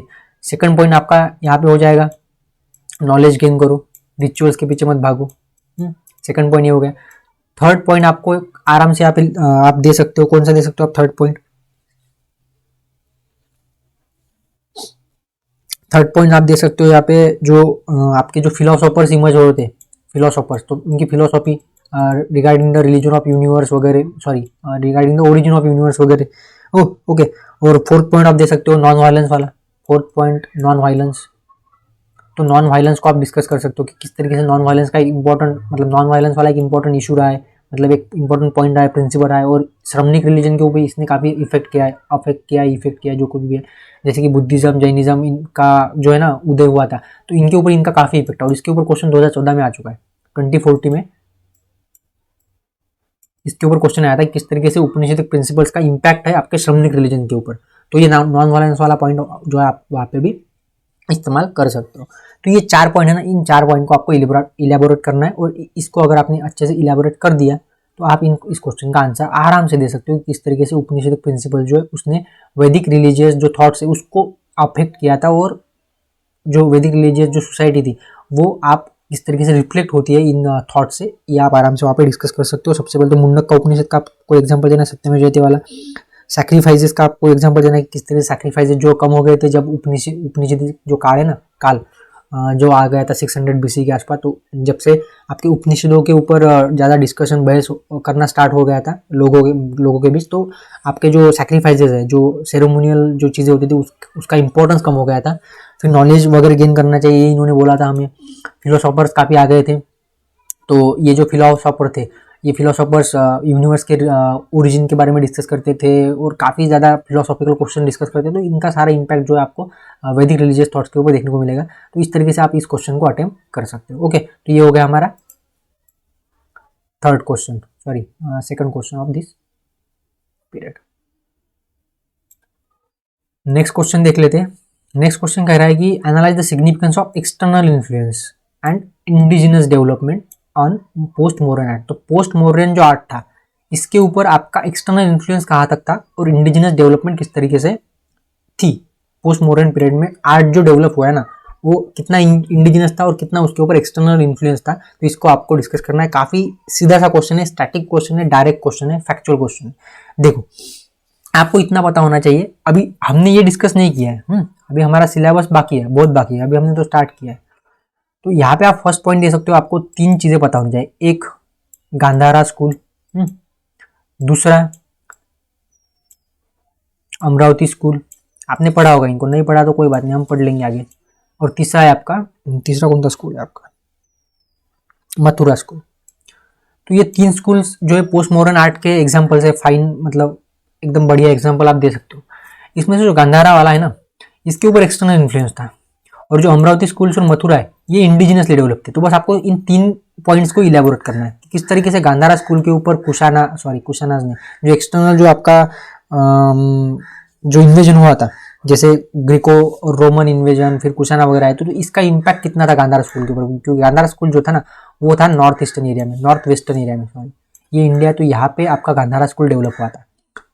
तो आपको तो पता है कि यहाँ से इन्वेजन हुआ था, तो इसकी वजह से एक्सटर्नल इन्फ्लुएंस स्कूल के ऊपर था। और अमरावती और जो मथुरा है ये तो टोटली इंडिजिनस थे, मथुरा आपका यहाँ पे देखने को मिलेगा और अमरावती नीचे था, तो ये इंडिजिनस थे। तो बस यही आपको यहाँ पे एक्सप्लेन करना है। अभी मैं ज़्यादा एक्सप्लेन नहीं करने वाला, क्यों, क्योंकि ज़्यादा तो जो हमारे व्यूअर्स है उन्होंने तो अभी तक इसे पढ़ा भी नहीं ना, तो फिर अभी एक्सप्लेन करते बैठूंगा तो उन्हें समझ में तो कुछ आएगा नहीं। तो जब हम डिस्कस करेंगे, जब हम इन कोर्सेज को डिस्कस करेंगे तब आपको समझ में आ जाएगा। जैसे कि फर्स्ट क्वेश्चन मैंने डिटेल में डिस्कस किया, क्योंकि उसको ज़्यादातर हम डिस्कस कर चुके हैं, इंडस वैली सिविलाइजेशन को। डिक्लाइन हमारा बाकी है, लेकिन राइज के बारे में तो हमने डिस्कस किया था। तो आपको समझ में आ रहा है कि क्वेश्चन किस तरीके से आते हैं और किस तरीके से आपका जो अप्रोच है वो क्वेश्चन को या फिर पढ़ते वक्त होना चाहिए। क्योंकि आपको यहाँ पे रटना नहीं है चीज़ों को, बस PDF सर टेलीग्राम के ऊपर जो PDF आती है उनको हम डाउनलोड कर लेंगे और बस उनको रट लेंगे, ऐसा नहीं होता है। आपको चीज़ों का एनालाइज करना होगा। जो मैं सबसे पहले तो वीडियोस को आपको पूरा देखना होगा, क्योंकि वीडियोस में काफ़ी मतलब डिटेल बना रहा हूँ ना, तो उसमें मैं काफ़ी कुछ बताता हूँ। तो अगर आप वीडियोस को नहीं देख रहे हो तो फिर आपकी दिक्कत काफ़ी आ जाएगी। तो वीडियोस को देखना है। और वैसे भी एंसेंसिटी काफ़ी कॉम्प्लिकेटेड टॉपिक है, अभी तो कोई कॉम्प्लिकेशन स्टार्ट हुए ही नहीं है। जब हम अर्ली मिडल में आएंगे, मतलब गुप्ता पीरियड के बाद में, तो काफ़ी ज़्यादा कॉम्प्लिकेशन आते हैं। और गुप्ता पीरियड ही नहीं, जब आपका एक्सटर्नल इन्वेजन स्टार्ट होता है ना, हुनास वगैरह आते हैं, सॉरी ग्रीक्स आते हैं, रोमन्स आते हैं, आपके कुशानास आते हैं, तो काफ़ी कन्फ्यूजन है। तो आपको फिर वीडियो में से ही समझना होगा। और मैं कोशिश करूँगा कि आने वाले जो लेक्चर्स है वो मैं आपको मतलब डायरेक्ट फेस टू फेस आपके लेक्चर्स लूँ और बोर्ड पे लूँ। फिर कैसा आपको फील आएगा कि ठीक है हम पढ़ रहे हैं, और मतलब ज़्यादा आसान हो जाता है। और वैसे भी ये स्लाइड से पढ़ाना मुझे काफ़ी ज़्यादा पसंद नहीं है। तो जब हम बोर्ड के ऊपर सीधा डिस्कस करेंगे ना तो चीज़ें ज़्यादा क्लियर होंगी और मैं ज़्यादा बेहतर तरीके से आपको एक्सप्लेन कर सकूँगा खुद को भी, क्योंकि मुझे ऐसा पढ़ाना वैसे भी पसंद नहीं है। तो बोर्ड के ऊपर हम डिस्कशन करेंगे, पढ़ेंगे, तो ज़्यादा मज़ा आएगा पढ़ने में। अभी तो ये यहाँ पे देखना पड़ता है, पढ़ना पड़ता है, सब कुछ मतलब पता ही नहीं, समझ में ही नहीं आता मुझे ज़्यादातर स्लाइड्स वाला। तो इसलिए बोर्ड के ऊपर ज़्यादा मज़ा आता है। तो बोर्ड के ऊपर हम आगे डिस्कशन करेंगे, आगे के जो लेक्चर्स आएंगे हमारे। तो अभी नेक्स्ट क्वेश्चन देख लेते हैं। नेक्स्ट क्वेश्चन क्या है, थर्ड क्वेश्चन है आपका, जिसमें से क्वेश्चन ए। तो यहाँ पे जो क्वेश्चन है ना ये आपका पूछा गया है मेगालिथिक कल्चर के ऊपर। तो ये काफ़ी मतलब एक इम्पॉर्टेंट टॉपिक हो जाता है, और इसके ऊपर क्वेश्चन इस बार आने वाला है, ये मुझे पता था। क्योंकि इसके ऊपर क्वेश्चन अभी तक नहीं पूछा UPSC ने, अभी तक भी नहीं पूछा। जब से सिलेबस चेंज हुआ इसके ऊपर क्वेश्चन ही आया नहीं है। तो इसके ऊपर क्वेश्चन इससे आने वाला था, और देखो आ भी गया। और क्वेश्चन क्या कहता है, will it be proper to consider megaliths to represent a single homogeneous and contemporaneous culture? What kind of material life and culture system is revealed in the megalithic culture?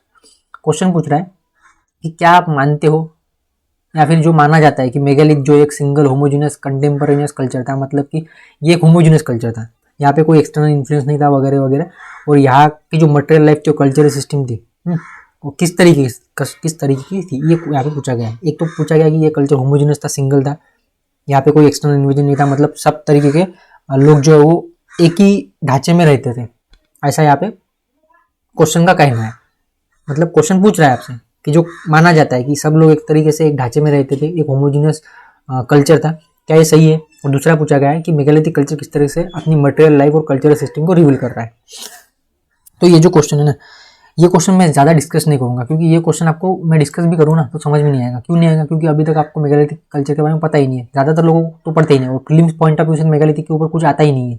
इसलिए प्रीलिम्स पॉइंट ऑफ व्यू से हम इसको पढ़ते नहीं। तो बस आपको यहाँ पे इतना याद रखना है कि मेगालिथिक कल्चर जो है वो स्टार्ट हुआ था अराउंड 1100 BC में और चला था 300 BC तक। मतलब कि नॉर्थ इंडिया जो है आपका, तो नॉर्थ इंडिया में जब आपका आर्यन फेज चल रहा था, वैदिक फेज चल रहा था, तब साउथ इंडिया में आपका मेगालिथिक कल्चर था, इस वाले एरिया में।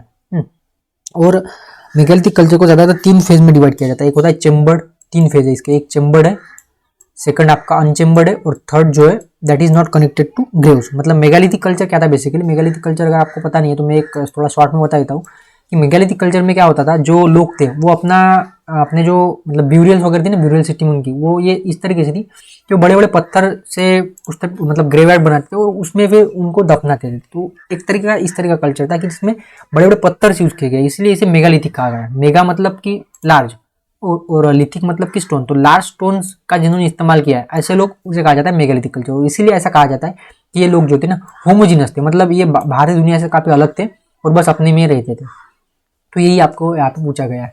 तो ये क्वेश्चन जो हम बाद में जब डिस्कस करेंगे मेगालिथिक कल्चर को, अभी आएगा हमारा मेगालिथिक कल्चर, अभी इंडस वैली सिविलाइजेशन हो गया, उसके बाद मेगालिथिक कल्चर ही है शायद, तो वो हम डिस्कस करेंगे अभी मेगालिथिक कल्चर के बारे में डिटेल में, तो वहाँ पे क्वेश्चन में डिस्कस करेंगे। ओके, तो नेक्स्ट क्वेश्चन देख लेते क्या है। ये क्वेश्चन काफ़ी मतलब मुझे आसान लगा है और यहाँ पे आपको आसानी से मार्क्स मिल सकते हैं 20 आउट ऑफ मतलब 15 आउट ऑफ 20।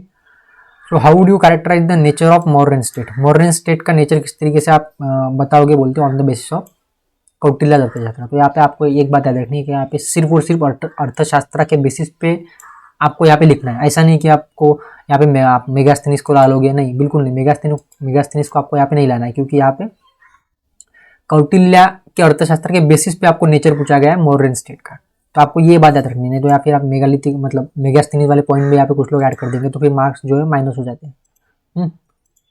तो सबसे पहले आपको याद रखना है कि यहाँ पे कौटिल्य के अर्थशास्त्र के बेसिस पे जो नेचर है, मतलब यहाँ से जो इसने बताया मॉडर्न स्टेट के बारे में, जो भी कौटिल्य ने कहा है वही आपको यहाँ पे दिखाना है। तो सबसे पहले आपको क्या मतलब इंट्रोडक्शन में देना होगा कि कौटिल्य का जो अर्थशास्त्र एक इंपॉर्टेंट सोर्स है as a source of history for the period of modern state. उसके बाद आप बॉडी में स्टार्ट करोगे कि उसने किसका जो नेचर है ना मॉडर्न स्टेट का वो किस तरीके से। सबसे पहला पॉइंट आपका आएगा कि अकॉर्डिंग टू जो अर्थशास्त्र है कौटिल्य का, उसके हिसाब से मॉडर्न स्टेट जो था वो एक सेंट्रलाइज स्टेट था। वो क्या था, एक सेंट्रलाइज। अभी इसके ऊपर डिबेट है, लेकिन आपको वहाँ पे डिबेट में नहीं जाना है, ठीक है, कि वो सेंट्रलाइज था या फिर डिसेंट्रलाइज था। तो बस आपको इतना बताना है कि क्योंकि कौटिल्य के बारे में पूछा है तो बस आपको बताना है कि कौटिल्य के अनुसार जो मॉडर्न स्टेट था वो सेंट्रलाइज स्टेट था, बस सिंपल, ठीक है। आपको डिबेट नहीं करनी है यहाँ पे, आपको बस एक्सप्लेन करना है, ठीक है। तो सेंट्रलाइज था। दूसरा पॉइंट, यहाँ पे किंग जो था वो इंपॉर्टेंट पोजीशन होल्ड करता था और हेरिडिटरी था। ये सेकंड पॉइंट होगा। नेचर बताना है आपको। ऐसे 8 से 9 पॉइंट अगर आपने दे दिए तो आपका आंसर हो गया। थर्ड पॉइंट आपको देना है यहाँ पे। थर्ड पॉइंट क्या होगा, थर्ड पॉइंट आपका हो सकता है कि जो यहाँ पे जो किंग था उसको असिस्ट करने के लिए काउंसिल ऑफ मिनिस्टर्स थी ना, एक तरीके से मिनिस्ट्री हुआ करती थी। फोर्थ पॉइंट आप यहाँ से दे सकते हो। फोर्थ पॉइंट क्या दे सकते हो आप यहाँ पे लोकल एडमिनिस्ट्रेशन भी काफी बढ़िया था, तो लोकल एडमिनिस्ट्रेशन था यहाँ पे। फिफ्थ पॉइंट आप यहाँ पे दे सकते हो कि टैक्सेशन सिस्टम थी, काफी रिजिड थी। सिक्स पॉइंट आप दे सकते हो कि स्ट्रिक्ट एडमिनिस्ट्रेशन था, जो पनिशमेंट थी वो भी काफी सीवियर थी। सेवन पॉइंट आप दे सकते हो कि जो आपके जो डिस्ट्रिक्ट एंड स्टेट एडमिनिस्ट्रेशन के बारे में आप लिख सकते हो। 8 पॉइंट जो है आपका, इसमें आप दे सकते हो कि जो स्पाई सिस्टम थी वो काफी स्ट्रांग थी, मतलब जो गुप्तहेर सिस्टम थी ना वो काफी स्ट्रांग थी और ऐसा माना जाता है कि प्राइवेसी काफी हर्ट होती थी लोगों की। उसके बाद जो स्टेट था वो ऑर्गेनाइज था। 10th पॉइंट, स्टेट ऑर्गेनाइज था एक तरीके से, स्ट्रिक्ट एडमिनिस्ट्रेशन था। और जो आपका लास्ट पॉइंट आप दे सकते हो बट नॉट द लीस्ट, कि जो यहाँ पे जो एडमिनिस्ट्रेटर थे ना वो हेरिडिटरी पोस्ट पे आते थे। मतलब सपोज कोई टैक्स कलेक्टर है तो टैक्स कलेक्टर का बेटा जो होगा ना वो ही टैक्स कलेक्टर बनेगा। तो इस तरीके से हेरिडिटरी जो सिस्टम थी, इस तरीके से आप अर्थशास्त्र के बेसिस पे आप क्या कर सकते हो, एक्सप्लेन कर सकते हो मॉडर्न स्टेट के नेचर के बारे में, ठीक है। तो डिटेल में आपने होप आपको समझा, मतलब आपने पॉइंट्स नोट किए होंगे। नहीं किए तो लेक्चर को थोड़ा रिवाइंड करके फिर से नोट कर लेना। नेक्स्ट क्वेश्चन देख लेते। नेक्स्ट क्वेश्चन क्या है। नेक्स्ट क्वेश्चन तो मतलब यूपीएससी का फेवरेट क्वेश्चन है, ये टॉपिक फेवरेट है यूपीएससी का, वर्णाश्रम धर्म। इसके ऊपर ऑलमोस्ट हर साल क्वेश्चन आता रहता है वर्णाश्रम धर्म के ऊपर, मतलब जो जाति व्यवस्था है, कास्ट सिस्टम है ना, इसके ऊपर क्वेश्चन आया। तो ये देखो अभी काफ़ी बढ़िया क्वेश्चन है ये, मतलब मुझे तो सबसे ज़्यादा पसंद क्वेश्चन यही आया इस पूरे पेपर में। तो क्वेश्चन पूछा गया कि हाउ डिड द वर्णाश्रम धर्म manifest the increasing social complexities in the Gupta and post Gupta period arising from the social and economic development. तो क्वेश्चन जो है समझना इतना आसान भी नहीं है, पहले क्वेश्चन समझ लो, आधे लोगों को तो क्वेश्चन ही समझ में नहीं आता। क्वेश्चन समझ लिया आपने तो 50% आपका काम हो गया। तो क्वेश्चन सीधे सीधे पूछ रहा है कि किस तरीके से गुप्ता और पोस्ट गुप्ता पीरियड में सोशल और इकोनॉमिक जो डेवलपमेंट जो हुई है उससे जो सोशल कॉम्प्लेक्सिटी है ना वो बढ़ी है। समझ में आ रहा है क्वेश्चन? क्वेश्चन कह रहा है कि गुप्ता पीरियड और पोस्ट गुप्ता पीरियड में जो सोशल डेवलपमेंट हुई है और जो इकोनॉमिक डेवलपमेंट हुई है, जो सोशल डेवलपमेंट हुई है और जो इकोनॉमिक डेवलपमेंट हुई है, इसके वजह से जो सोसाइटी जो है ना, सोसाइटी उसमें काफी ज्यादा कॉम्प्लेक्सिटी आ गई थी। अभी ऐसा क्यों हुआ था? अभी देखो, हम इसको समझते थोड़ा डिटेल में। अभी सबसे पहले तो आपको यहाँ पे क्या करना होगा, आपको इंट्रोडक्शन देना होगा वर्ना सिस्टम के बारे में कि वर्ना सिस्टम जो कहाँ पे मेंशन है वगैरह वगैरह। और आपको फिर वहाँ पे नारद स्मृति के बारे में बताना होगा, जहाँ पे नारद स्मृति के बारे में फिर आपका जो वर्ना समारोह है, इंटर कास्ट मैरिजेस मतलब इंटर वर्ना मैरिजेस वगैरह के बारे में, तो ये सब आपको इंट्रोडक्शन में देना होगा। उसके बाद आप सीधा बॉडी स्टार्ट कर सकते हो। बॉडी में आप क्या बताना है आपको, पहले सबसे पहले तो आपको सोशल दो डायमेंशन पूछेगी ना, सोशल डेवलपमेंट और इकोनॉमिक डेवलपमेंट। तो आप पहले बताना सोशल डेवलपमेंट के बारे में। तो इसमें आप एग्जाम्पल दे सकते हो कि एग्जाम्पल आपको क्या देना है कि जो मैरिज है ना, सोशल डेवलपमेंट हुई थी, क्या हुई थी, तो मैरिजेस थे, शादियां थी। अभी वो इंटर वर्ना मैरिजेस स्टार्ट हो चुकी थी। इंटर वर्ना मतलब जैसे कि क्षत्रिय, ब्राह्मण, वैश्य और शूद्र, तो इनमें आपस में मतलब पहले क्या होता था, क्षत्रिय की जो शादियां होंगी उनसे होंगी, ब्राह्मण की उनसे होंगी, मतलब आपस में होती थी। लेकिन अभी इंटर मैरिज मतलब इंटर वर्ण मैरिज स्टार्ट हो गया इनमें, जैसे कि क्षत्रिय की ब्राह्मण से, ब्राह्मण की वैश्य से, शूद्र की, तो इस तरीके से इंटर मैरिज जो स्टार्ट हो चुकी थी। तो ये एक सोशल डेवलपमेंट हुई और इससे क्या होगा, सोसाइटी कॉम्प्लेक्स बनेगी ना, कॉम्प्लेक्सिटी बढ़ेगी। तो सबसे पहला पॉइंट क्लियर हो गया। सेकंड पॉइंट आप बोल सकते हो कि फॉरेनर्स का इन्वेजन हुआ, फॉरेनर्स आए थे ना, उसके बाद तो फॉरेनर्स को आपने इंक्लूड कर लिया सोसाइटी में। जैसे कुशाना वगैरह हुए थे तो वो आए थे, हुनाज आए थे, कुशाना तो बहुत पहले आए थे, लेकिन हुनाज वगैरह आए थे तो उनका भी मतलब इंक्लूजन हो गया सोसाइटी में। उसके बाद आप बोल सकते हो कि हाउसिंग पैटर्न था एक, हाउसिंग पैटर्न काफी कॉम्प्लेक्स बन गया था। जैसे कि ऐसा माना जाता था कि जो ब्राह्मण का घर होगा उसमें 5 कमरे होने चाहिए, डुप्लेक्स फ्लैट, मतलब जैसे डुप्लेक्स फ्लैट वगैरह होता है आज वैसे। क्षत्रिय का घर जो है महल के जैसा होना चाहिए, ऐसा मतलब इस तरीके से जो है मतलब जो डेवलपमेंट थी ना सोशल लेवल पे वो हो चुकी थी।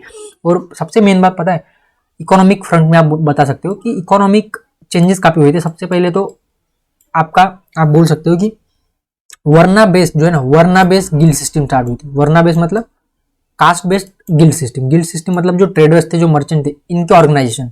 तो इकोनॉमिक डेवलपमेंट हुई, वर्ना बेस्ड जो है वो कास्ट सिस्टम जो स्टार्ट होती, सॉरी गिल्ड सिस्टम जो स्टार्ट होती है। दूसरा क्या होता है, दूसरा प्रोफेशन के बेसिस पे है ना जातियां निर्माण हुई। मतलब जो आज कास्ट सिस्टम आप देखते हो अलग अलग जातियां हैं, तो ये जो जातियां है ना ये तब डेवलप होना स्टार्ट हुई थी, और वो भी प्रोफेशन के बेसिस पे। अगर सपोज कोई मतलब जो प्रोफेशन कर रहा है, जो जिस प्रोफेशन में इन्वॉल्व है, उस बेसिस पे है ना वो उनका कास्ट सिस्टम जो है वो डेवलप होना स्टार्ट हो गई थी। तो ये इकोनॉमिक फ्रंट में आप बता सकते हो। उसके बाद आप बोल सकते हो कि उसके बाद आप क्या बोल सकते हो कि वुमेन के बारे में आपको देना होगा सोशल। यहाँ पे सोसाइटी वाला पॉइंट आपके यहाँ पे वुमेन को आपको एक्सप्लेन करना ही पड़ेगा कि वुमेन का क्या स्टेटस था। तो यहाँ पे देखो दो बातें हैं, एक तो अच्छी बातें होगी, दूसरी बुरी बातें होंगी। सबसे पहले अच्छी क्या हुई थी, तो उनको राइट टू मैरिज दिया गया था, स्पेशली जो क्षत्रिय वुमेन्स थी ना उनको, कि वो अपने मर्जी से मतलब शादी कर सकती थी। और दूसरा कि एजुकेशन स्टार्ट हो गया था क्षत्रिय वुमेन्स का, सिर्फ ब्राह्मण वुमेन का नहीं, सिर्फ क्षत्रिय वुमेन का। और दूसरा जो लोअर कास्ट वुमेन थी ना उनको ज्यादा फ्रीडम था, वो मतलब इकोनॉमिकली वो इंडिपेंडेंट थी लोअर कास्ट वुमेन, लेकिन जो अपर कास्ट वुमेन थी वो डिपेंडेंट थी। तो ये पॉइंट आप यहाँ पे एक्सप्लेन कर सकते हो। उसके बाद आपको क्या बोलना है यहाँ पे, उसके बाद आप इकोनॉमिक फ्रंट पे क्या और एक्सप्लेन कर सकते हो। तो ठीक है, आप जब हम इसको डिस्कस करेंगे वर्ना स्ट्रीम वगैरह सिस्टम वगैरह वैदिक का पीरियड को, तो मुझे तो अभी फिलहाल इतना ही याद आ रहा है। तो जब हम डिस्कस करेंगे इसे तो हम आराम से इस क्वेश्चन को भी डिस्कस करेंगे।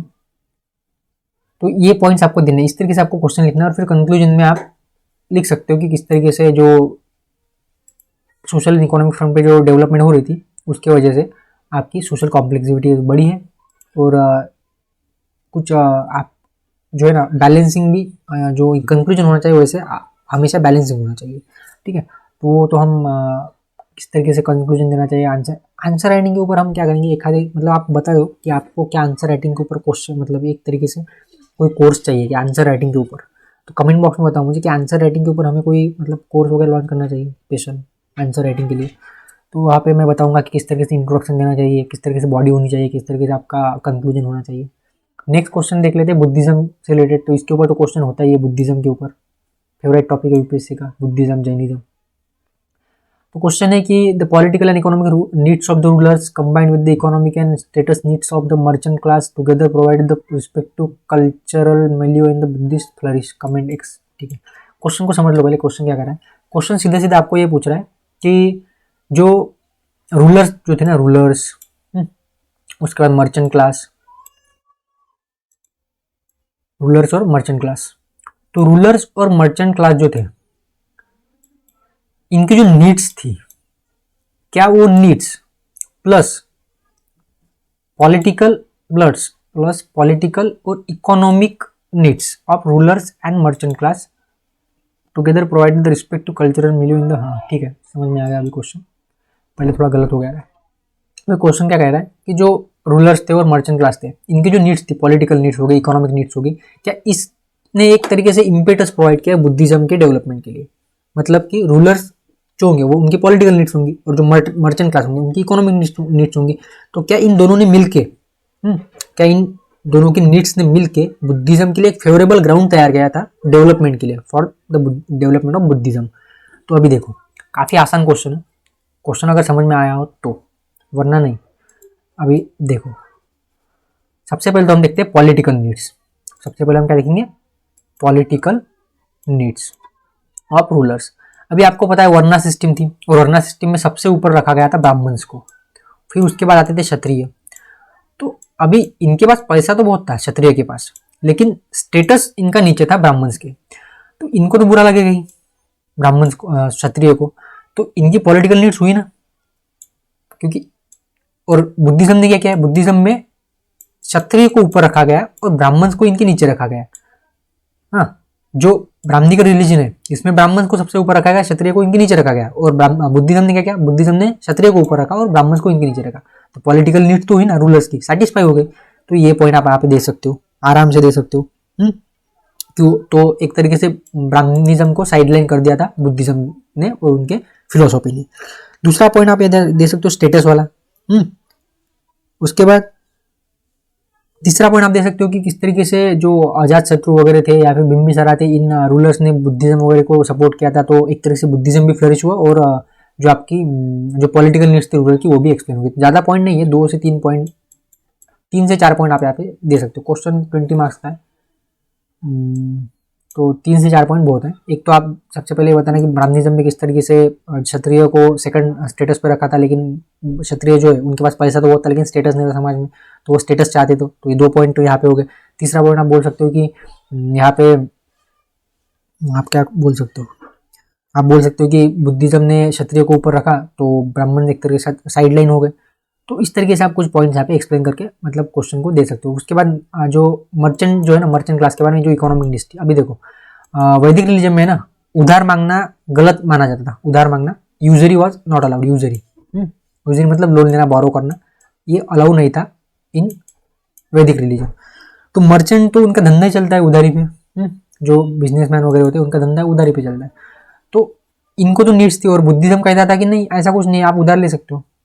तो ये कारण हो गया।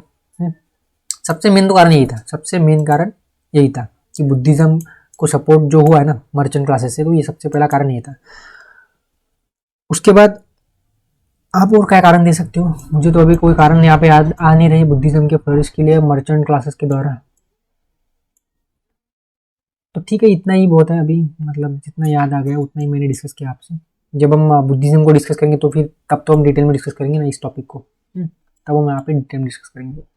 नेक्स्ट क्वेश्चन देख लेते क्या है कि large number of land grants in hitherto non arable tract invariably meant expansion for the या how did the management of hydraulic resources facilitate expansion of agriculture in this period. अभी देखो यहाँ पे अर्ली मिडावल इंडिया के ऊपर question है और काफ़ी कॉम्प्लिकेटेड एरिया है इंटर हिस्ट्री का, इंटर हिस्ट्री ऑफ का काफ़ी कॉम्प्लिकेटेड अर्ली मिडावल इंडिया को समझना।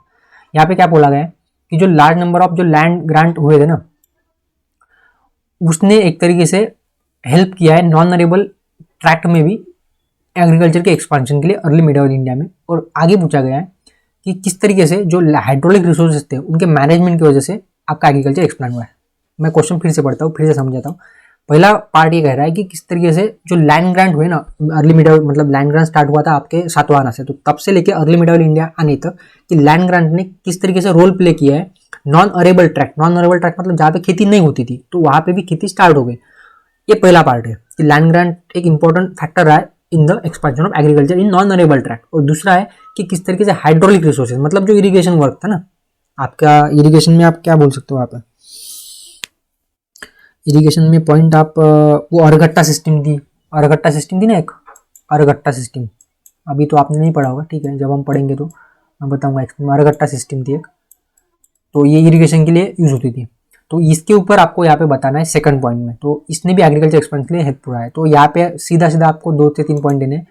पहला जो पार्ट है ना क्वेश्चन का, इसमें आपको क्या बताना है लैंड ग्रांट के बारे में। जैसे कि शुरुआत हुई थी सातवाहन से, सातवाहन ने लैंड ग्रांट करना, सबसे पहले जो लैंड ग्रांट स्टार्ट हुआ था मतलब लैंड देना, ठीक है, ऐसे ही दे दिया ग्रांट में, और फिर उसके ऊपर कोई टैक्स नहीं लगता था, और फिर जो जिसे जो लैंड ग्रांट दिए जाते थे ना वो फिर उसे मतलब विदाउट पेइंग टैक्स सरकार को, मतलब वहाँ के जो राजा वगैरह थे उनको वहाँ पे आपके खेती वगैरह जो है कर सकते थे, कुछ भी कर सकते थे। तो ये एक सातवाहन ने स्टार्ट किया। दूसरा गुप्ता के टाइम पे काफी बड़ा है, हाँ, और वकाड़ाकाज ने सबसे ज्यादा लैंड ग्रांट किया, गुप्ता ने भी किया और वकाड़ाकाज ने भी। तो इन तीनों की वजह से क्या हुआ, लैंड ग्रांट स्टार्ट हो गया, और फिर सामंत सिस्टम डेवलप हुई, और फिर इन्होंने, इनकी वजह से क्या हुआ आपका एग्रीकल्चर एक्सपांड हुआ नॉन अरेबल एरियाज में भी। तो ये एक पॉइंट, इस पहले जो पॉइंट को, या फिर पहला पार्ट आपका यहाँ से कवर हो जाता है। नेक्स्ट पार्ट क्या है, नेक्स्ट पार्ट है कि how did the management of hydraulic resources, मतलब अरगट्टा सिस्टम। तो अरगट्टा सिस्टम आने की वजह से किस तरीके से एग्रीकल्चर एक्सपेंशन हुआ, ये भी आपको वहाँ पे एक्सप्लेन करना है। तो क्वेश्चन रिलेटिवली आसान तब है जब हम इसके बारे में पढ़ेंगे, अभी तो आपको कुछ समझ में नहीं आया होगा, नहीं आया तो कोई बात नहीं, जब हम डिस्कस करेंगे तो समझ में आ जाएगा। लास्ट क्वेश्चन जो है इस फेज का, आपका जो पार्ट पेपर 1 का जो पार्ट 1 है ना, इसका लास्ट फेज, लास्ट क्वेश्चन क्या है, यहाँ पे लास्ट क्वेश्चन है discuss the relationship between the emergence of literature in vernacular language. Discuss the relationship between the emergence of literature, जो लिटरेचर इमर्ज हुआ ना वर्नाकुलर लैंग्वेज में, उसमें क्या रिलेशनशिप है with the along with the formation of regional identities in early middle. Question थोड़ा ये मतलब फंसा देने वाला है, क्वेश्चन थोड़ा समझना मुश्किल है, फिर भी हम समझने की कोशिश तो करते हैं। फिर से पढ़ेंगे क्वेश्चन को 2-3 बार पढ़ने से क्लियर होता है क्वेश्चन। अभी पूछा गया है कि डिस्कस करना है आपको relationship between the emergence of literature in the vernacular language, मतलब वर्नाकुलर लैंग्वेज जो थी ना, जैसे कि मराठी हो गई, गुजराती हो गई, हिंदी हो गई, तो ये वर्नाकुलर लैंग्वेज थी। तो ये इनमें जो लिटरेचर डेवलप हुआ था ना वर्नाकुलर लैंग्वेज में अर्ली मिडिवल पीरियड में, वो और जो रीजनल आइडेंटिटीज थी इनमें क्या रिलेशनशिप है, मतलब कि रीजनल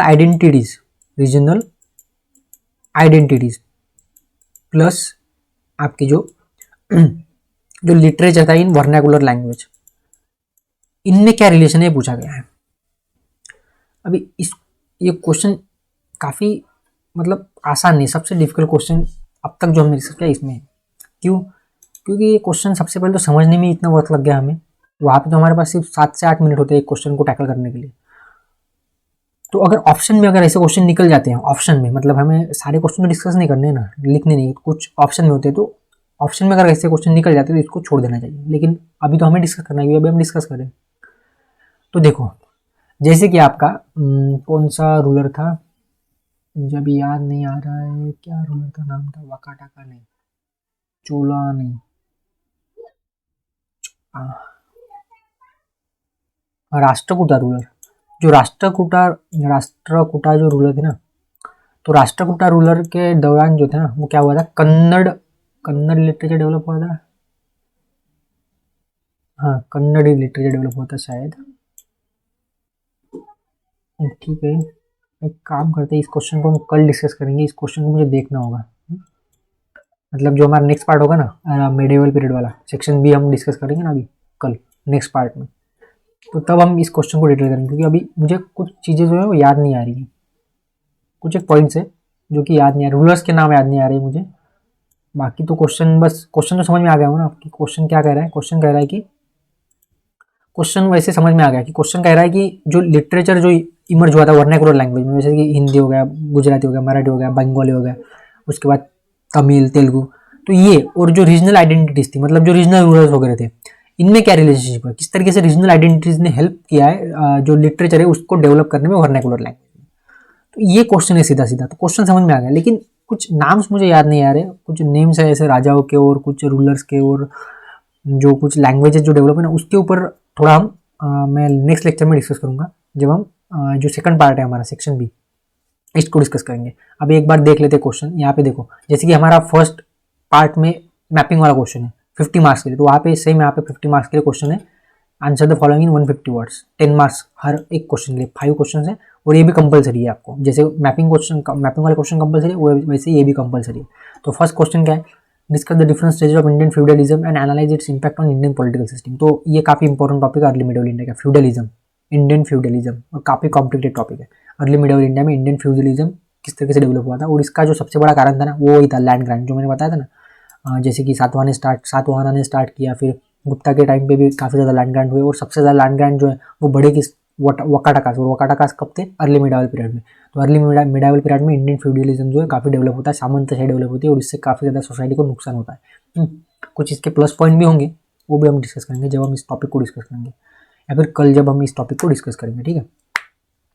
उसके बाद नेक्स्ट क्या है, do you consider the sultan Iltutmish to be real founder. Real founder क्या है, मतलब दिल्ली सल्तनत जो है ना आपकी, दिल्ली सल्तनत काफ़ी इजी टॉपिक है दिल्ली सल्तनत वाला, और इसके ऊपर जितने भी क्वेश्चन आएंगे ना वो आप आराम से अटेम्प्ट कर सकते हो, क्योंकि हम इसको इस तरीके से पढ़ेंगे, और काफ़ी स्ट्रेट फॉरवर्ड टॉपिक है दिल्ली सल्तनत वाला।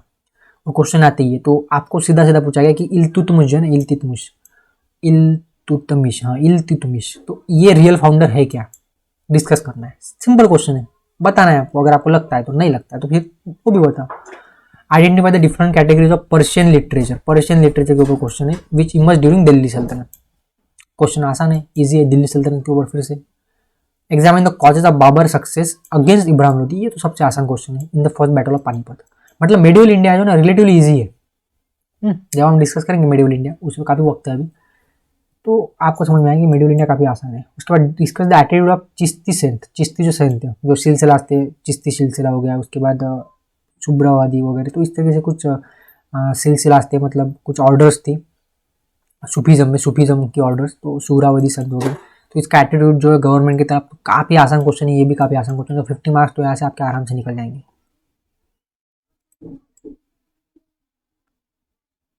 ये था हमारा फर्स्ट क्वेश्चन। बस हम क्वेश्चन पढ़ रहे हैं अभी, ठीक है, इनको डिटेल में कल डिस्कस करेंगे। पेपर देख लेते हैं पूरा, आप ये ओपन कर ही लिया तो। आप में से बहुत सारे लोग हैं जिन्होंने अभी तक पेपर भी नहीं देखा होगा। क्वेश्चन 6 में से फर्स्ट है कि discuss the transformation of Sikh community from nirguna bhakti sect into political military organisation. मतलब यहाँ पे क्वेश्चन पूछा गया है कि किस तरीके से जो सिख कम्युनिटी थी ना वो एक तरीके से भक्ति करती थी, मतलब एक तरीके से संत थे वो, लेकिन वो फिर बाद में पॉलिटिकल और मिलिट्री ऑर्गेनाइजेशन में कन्वर्ट हो गए। ये कैसे हुआ, तो आपको पता होगा कि अर्जुन नहीं, आपका औरंगजेब है ना, तो औरंगजेब ने क्या किया था, उनके जो 9वें जो सिख गुरु थे ना उनको मतलब दिल्ली में चांदनी चौक में उनकी जो शिरच्छेद किया था ना, गला मतलब बिल्कुल वो क्या किया था, शिरच्छेद किया, समझ में आ गया आपको। तो इसके बाद फिर वो खतरनाक मतलब हो गए आपके जो सिख कम्युनिटी थी, और खालसा वगैरह पंथ की स्थापना हुई फिर गुरु गोविंद सिंह ने की। तो उसके बाद फिर एक तरीके से पॉलिटियो मिलिट्री ऑर्गेनाइजेशन में कन्वर्ट हो गया आपकी सिख कम्युनिटी।